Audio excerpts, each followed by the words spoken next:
નમસ્કાર, હું છું પ્રિયા અને તમે જોઈ રહ્યા છો જનતા કી જાણકારી ન્યૂઝ। નજર કરીએ આજના સમાચાર ઉપર। રાધનપુર સાંતલપુર તાલુકામાં લંપી નામના રોગથી પશુઓમાં કહેર, પશુઓના મોતથી ગ્રામ્ય વિસ્તારોમાં હાહાકાર।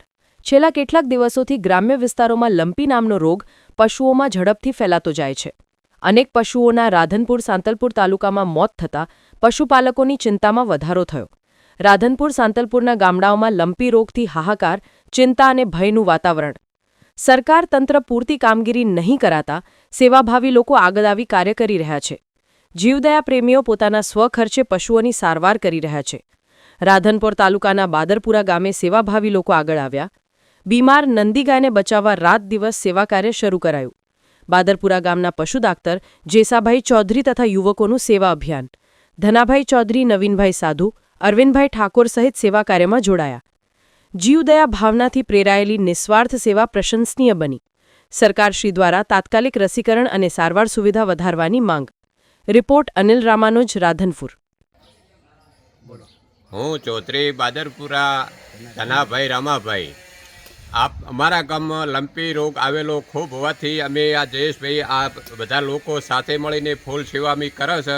ગઈ વખતે પણ અમારા ગામમાં એક પણ ઢોરને અમે મરવા નહોતું દીધું, એટલે ગામો ગામ આવા 4-5 વ્યક્તિ ભેગા થઈ અને સારી સેવા કરો તો ગાય માટે સારામાં સારું છે। અને અમારા જયેશભાઈ પણ ડૉક્ટર છે, એ પણ સારી સેવા આપે છે। સાથે સરપંચ મુકેશભાઈ પચાણભાઈ પણ એનો મને ફૂલ સપોર્ટ છે। અને બાજુના ગામના નશાભાઈ બરોબર પણ અમારી સાથે રહી અને આ ગાયોની સેવામાં બહુ સરસ સેવા કરે છે। ટીમમાં 10 થી 12 જણા છે અને રાતે તો અત્યારે દિવસે ખેતરે જતા રહે, પણ હાજે તો લગભગ 20 લોકો ભેગા થઈ અને ગમે એટલો ખર્ચો તો અમે ફાળો કરી અને બંને એટલું અમારાથી સેવા કરે છે અને ગાય બચાવે છે। એટલે સમગ્ર જે અભળતા હોય બધાને બને એટલી સેવા બધાએ પોતપોતાના ગામમાં કરો એવી મારી નમ્ર અપીલ છે। નંદી ગાયને થોડુંક વાગેલું હોવાથી અમે 2 વખત આ જયેશભાઈ જોડે પાટા બંધાવેલા છે અને હવે સારામાં સારું થઈ ગયેલું છે બરોબર। એટલે કોઈ મહેરબાની કરી અને કોઈ કદાચ કોઈના ખેતરમાં આવે ધોકો છોડજો, પણ મહેરબાની કરીને 2 હાથ જોડે અમારી વિનંતી છે કે કોઈ પણ આ હથિયારનો ઉપયોગ કર્યા વગર એટલી અમારી વિનંતી છે ભગવાન જોડે, અને તમને પણ નમસ્કાર બરોબર। એટલે આ કયું કરશો નહીં। રેડી?